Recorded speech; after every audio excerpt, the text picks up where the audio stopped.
चले चले कहानी, चले कहानी। रेडियो सिटी पर आप सुन रहे हैं चली कहानी का सीजन 2। चली कहानी के पहले हिस्से में हमने आपको सुनाई वो कहानियां जो हिंदुस्तान के कई महान साहित्यकारों ने लिखी, जैसे मुंशी प्रेमचंद, रविंद्रनाथ टैगोर, शरद चंद्र चट्टोपाध्याय द्वारा लिखी कहानियां या फिर कई लोक कथाएं भी। अब सीजन 2 में हम आपके लिए ला रहे हैं विश्व प्रसिद्ध कहानीकारों की कहानियां। जैसे पिछले भाग में आपने सुनी थी एंटोन चेखोव की कहानी पर आधारित एक कहानी किससे कहें, आज उन्हीं की लिखी एक और कहानी लेकर आया।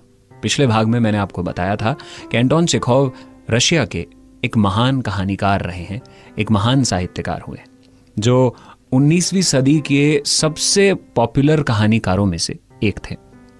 उनकी लिखी कहानी सीगल बहुत ज़्यादा मशहूर कहानी मानी जाती है और साथ ही वो पेशे से एक चिकित्सक भी थे।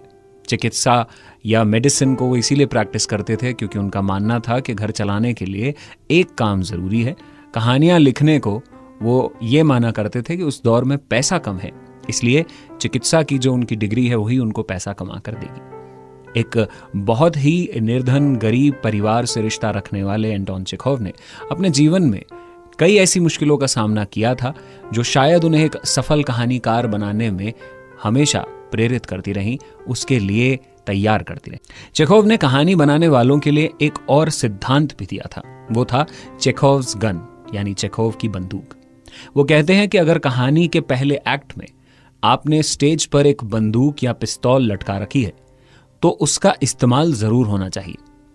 अगर अंत तक वो पिस्तौल नहीं चलाई तो उसे वहां पर लटकाओ ही मत, यानी वहां रखो ही मत। यानी कहानी में जो भी किरदार, बारीक से बारीक कोई बात जो आप बताना चाहते हैं और आपने बताई है, उसका इस्तेमाल कहानी में होना चाहिए, तभी वो कहानी परिपूर्ण होती है। आज की एक छोटी सी और मजेदार कहानी शुरू करते हैं। इस कहानी का नाम है गिरगिट। पुलिस का दारोगा मेलोव नया ओवरकोट पहने, हाथ में एक बंडल थामे बाजार के चौक से गुजर रहा था। लाल बालों वाला एक सिपाही हाथ में टोकरी लिए उसके पीछे पीछे चल रहा था। टोकरी जब्त की गई झड़बेरियों से ऊपर तक भरी हुई थी। चारों तरफ खामोशी, चौक में एक भी आदमी नहीं। दुकान व शराबखानों के भूखे जबड़ों की तरह खुले हुए दरवाजे ईश्वर की सृष्टि को उदासी भरी निगाहों से देख रहे थे, यानी वहां कोई आ नहीं रहा था। यहां तक कि कोई भिखारी भी आसपास दिखाई नहीं दे रहा था। मेलोव के कानों में अचानक से एक आवाज पड़ी, अच्छा तो तू काटेगा, शैतान कहीं का। पकड़ लो छोकरो, जाने मत देना, अब तो काटना मना है ना, पकड़ लो इसे, अरे पकड़ लो कोई। उसी वक्त एक कुत्ते के किकियाने की आवाजें सुनाई दी। मेलोव मुड़कर देखता है कि व्यापारी पीचुगिन की लकड़ी की टाल में से एक कुत्ता 3 टांगों से भागता हुआ चला आ रहा है। एक आदमी उसका पीछा कर रहा है। बदन पर छीट की कलफदार कमीज, ऊपर जैकेट और जैकेट के बटन जो थे वो गायब थे। वो कुत्ते के पीछे लपकता है और उसे पकड़ने की कोशिश में गिरते गिरते भी कुत्ते की पिछली टांग तो पकड़ ही लेता है। कुत्ते की खी खी और वो चीख सुनाई देती है। जाने ना पाए, वो फिर से ये बोलता है। ऊँघते हुए लोग गर्दनें दुकान से बाहर निकाल कर देखने लगते हैं और देखते ही देखते एक भीड़ उस टाल के पास जमा हो जाती है, मानो जमीन फाड़कर अचानक से इतने लोग निकल आए। सिपाही कहता है कि हुजूर, मालूम पड़ता है कुछ झगड़ा फसाद हुआ है। मेलोव बाईं ओर मुड़ता है और भीड़ की तरफ चल देता है। वो देखता है कि टाल के फाटक पर वही आदमी खड़ा है जिसकी जैकेट के बटन नदारद थे। वो अपना दाहिना हाथ ऊपर उठाए भीड़ को अपनी लहूलुहान उंगली दिखा रहा है। उसके नशीले चेहरे पर साफ लिखा था कि इसे तो मैं सस्ते में नहीं छोड़ूंगा, और उसकी उंगली भी जीत का झंडा लहरा रही थी। मेलोव इस व्यक्ति को पहचान लेता है, वो सुनार खूखिन है। भीड़ के बीचों बीच अगली टांगे पसारे अपराधी एक सफेद ग्रे हाउंड पिल्ला है जो दुबका पड़ा है, ऊपर से नीचे तक कांप रहा है। वो अपराधी इसीलिए है क्योंकि उसके अपराध के बारे में चिल्ला चिल्ला कर खूखिन सबको बता रहा था। उस बेचारे नन्हे से जानवर का मुंह नुकीला है और पीठ पर एक पीला सा दाग है। उसकी आंसुओं भरी आंखों में मुसीबत और डर साफ नजर आ रहे। क्या हंगामा मचा रखा है यहाँ? मेलोव कंधों से भीड़ को चीरता हुआ यह सवाल करता है। तुम उंगली क्यों ऊपर उठाए हो? कौन चिल्ला रहा था? हुजूर, मैं चुपचाप अपने रास्ते जा रहा था। खूखिन अपने मुंह पर हाथ रखकर खांसते हुए कहता। इस मित्री मिची ने मुझे लकड़ी के बारे में कुछ काम कहा था। अचानक से, मुझे मालूम नहीं, लेकिन इस कमबख्त कुत्ते ने मेरी उंगली काट ली। हुजूर माफ करें, पर मैं कामकाजी आदमी ठहरा, और फिर हमारा काम भी बड़ा पेचीदा है। 1 हफ्ते तक शायद ये मेरी उंगली काम करने लायक ही नहीं रहेगी। मुझे तो हर्जाना मिलना चाहिए बस। और हुजूर, ये तो कानून कहीं नहीं लिखा ना कि ये मुए जानवर इंसानों को काटते फिरेंगे। हम चुपचाप बर्दाश्त करते रहें, पर अगर हम सभी को ऐसे काटने लगे तो जीना मुश्किल हो जाएगा। अच्छा। मेलोव अपना गला साफ करके त्योरियां चढ़ाते हुए कहता है। ठीक है, तो ये बताओ कि ये कुत्ता किसका है? मैं इस बात को यहीं नहीं छोड़ूंगा। यूं तो कुत्तों को खुला छोड़ने का मजा चखा दूंगा। लोग कानून के मुताबिक नहीं चलते, उनके साथ अब सख्ती से पेश आना पड़ेगा। ऐसा जुर्माना ठोकूंगा कि दिमाग ठीक हो जाएगा। बदमाश कहीं के, फौरन समझ आ जाएगा कि कुत्तों और हर तरह के डोर डंगर यानी जानवरों को ऐसे छुट्टा छोड़ देने का मतलब क्या है जानते हैं? मैं ठीक कर दूंगा सबको। सुनो दिरिन, वो अपने सिपाही को कहता है, पता लगाओ कि ये कुत्ता किसका है और रिपोर्ट तैयार करो। कुत्ते को फौरन मरवा दो। हो सकता है कि पागल हो। मैं फिर पूछता हूं, ये कुत्ता किसका है? ये शायद जनरल जिगोलोव का होगा, भीड़ में से कोई कहता है। जनरल जिगोलोव का? येल्दरिन, जरा मेरा कोट तो उतारना। अरे बड़ी गर्मी है, मालूम पड़ता है कि शायद आज बारिश होगी। अच्छा, एक बात मुझे समझ नहीं आती कि इसने तुम्हें काटा कैसे है? मेलोव ने खूकिन से पूछा, ये तुम्हारी उंगली तक पहुंचा कैसे? ये ठहरा जरा सा जानवर, और तुम पूरे इतने लंबे चौड़े आदमी। किसी कील वील से उंगली छील ली होगी तुमने और सोचा होगा कि कुत्ते के सर पे सारा इल्जाम मढ़ दूं और हर्जाना वसूल कर लूं। अरे मैं तुम जैसों को खूब समझता हूं। तुम्हारे जैसे बदमाशों की मैं नस नस पहचानता हूं। इसने उसके मुंह पर जलती हुई सिगरेट लगा दी थी हुजूर, बस यूं ही मजाक में। और ये कुत्ता बेवकूफ तो है नहीं, तो उसने काट लिया। अरे ये आदमी ही खराब है हुजूर, भीड़ में से कोई बोला।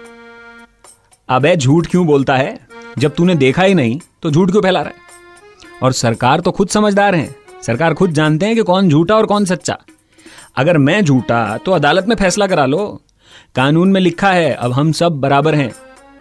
खुद मेरा भाई भी पुलिस में है, बताए देता हूं। हाँ, अरे भाई बंद करो ये बकवास। कुत्ता किसका है मुझे ये पता करना है, पहले बताओ ये आखिर है किसका? तब सिपाही ने गंभीरता पूर्वक कहा कि नहीं नहीं सर, जनरल साहब का नहीं है। उनके पास ऐसा कोई कुत्ता नहीं है। उनके तो सारे कुत्ते शिकारी पॉन्टर हैं। तुम्हें ठीक से मालूम है? हाँ सरकार, मैं जानता हूं जनरल साहब के पास सारे कुत्ते अच्छी नस्ल के हैं। एक से एक कीमती कुत्ता है उनके पास। और यहाँ ये भी कोई कुत्तों जैसा कुत्ता है, देखो ना, बिल्कुल मरियल किस्म का। कौन रखेगा ऐसा कुत्ता? अरे तुम लोगों का दिमाग तो खराब नहीं हुआ? अगर ऐसा कुत्ता मॉस्को या पीटर्सबर्ग में दिखाई देता तो जानते हो क्या हो? कानून की परवाह किए बिना 1 मिनट में उसकी छुट्टी कर दी जाए। देखो खूकिन, तुम्हें चोट लगी है और इस मामले को तुम यूं ही मत टालो। इन लोगों को मजा चखाना चाहिए, ऐसे काम नहीं चलेगा। लेकिन हुजूर, मुमकिन है कि जनरल साहब का ही हो। सिपाही फिर कहता है, भाई इसके माथे पर तो नहीं लिखा। जनरल साहब के अहाते में मैंने बिल्कुल ऐसा ही कुत्ता देखा था। हाँ हाँ, जनरल साहब का ही तो है। भीड़ में से फिर आवाज आई, धीरेन जरा मुझे कोट पहना दो। अरे हवा चल पड़ी है, मुझे सर्दी लग रही है। कुत्ते को जनरल साहब के यहाँ ले जाओ और वहां मालूम करो, कह देना कि इसे सड़क पर देखा और इसलिए मैंने इसे वापस भिजवाया। और हाँ ये देखो, कह देना कि इसे सड़क पर निकलने ना दिया करे। मालूम नहीं कितना कीमती कुत्ता हो। अगर हर बदमाश इसके मुंह पे यूं सिगरेट घुसेड़ता रहे तो कुत्ता बेचारा तबाह हो जाएगा। कुत्ता बहुत नाजुक जानवर होता है। तू हाथ नीचा कर। अरे नीचा कर गधा कहीं का। अपनी गंदी उंगली क्यों सबको दिखा रहा है? सारा का सारा कसूर तेरा है। तभी सिपाही ने कहा कि लीजिए, जनरल साहब का बावर्ची आ रहा है, उससे पूछ लिया जाए। ए प्रोखोर, इधर आना, इस कुत्ते को देखना। तुम्हारे यहां का तो नहीं? अमा वहां? अमा हमारे यहां ऐसे कुत्ते नहीं होते। मेलो फिर बोला, इसमें पूछने की क्या बात थी? बेकार वक्त खराब किया। अजी आवारा कुत्ता है, मैं कब से कह रहा हूं। यहां खड़े खड़े इसके बारे में बात करना बेकार है, समय मत खराब करो। कह दिया ना आवारा है तो बस आवारा है। मार डालो और काम खत्म करो। तभी वो बावर्ची बोला, हमारा तो नहीं है, पर जनरल साहब के भाई साहब का कुत्ता हो सकता है, उनको ये नस्ल के कुत्ते पसंद हैं। मेलोव परेशान होकर बोला, क्या जनरल साहब के भाई आए हैं, यानी व्लादिमीर इवानिच? अचंभे से मेलोव बोल उठता है, उसका चेहरा खुशी से चमक जाता है। जरा सोचो, मुझे मालूम भी नहीं है कि वो आए हैं। अच्छा, यहीं ठहरेंगे? हाँ हाँ, बावर्ची ने कहा। अरे जरा सोचो, वो अपने भाई से मिलने आए हैं और मुझे मालूम तक नहीं वो आए हैं, और ये उनका कुत्ता है। ये तो बड़ी खुशी की बात है। आखिर हमने खोया हुआ कुत्ता ढूंढ लिया। इसे ले जाओ, कुत्ता अच्छा है और कितना तेज भी है। इसकी उंगली पर झपट पड़ा एकदम। किसी को परेशान नहीं करने देगा। बस बस बस, अब कांप मत बेटा, कांप मत। अचानक से उसने कुत्ते को गोद में ले लिया। कुत्ता गुर्र गुर्र की गुर्राने की आवाज कर रहा था। मेलोव फिर बोला, शैतान गुस्से में लगता है, पर कितना बढ़िया पिल्ला है। प्रोखोर उस कुत्ते को बुलाता है और अपने साथ लेकर टाल से चला जाता है। भीड़ उस खूकिन पर हंसने लगती है जिसकी उंगली उस कुत्ते ने काट ली थी। मेलोव कहता है, मैं तुझे ठीक कर दूंगा, जरा संभल कर आकर। यूं ही किसी पर इल्जाम लगाता फिरा ना तो।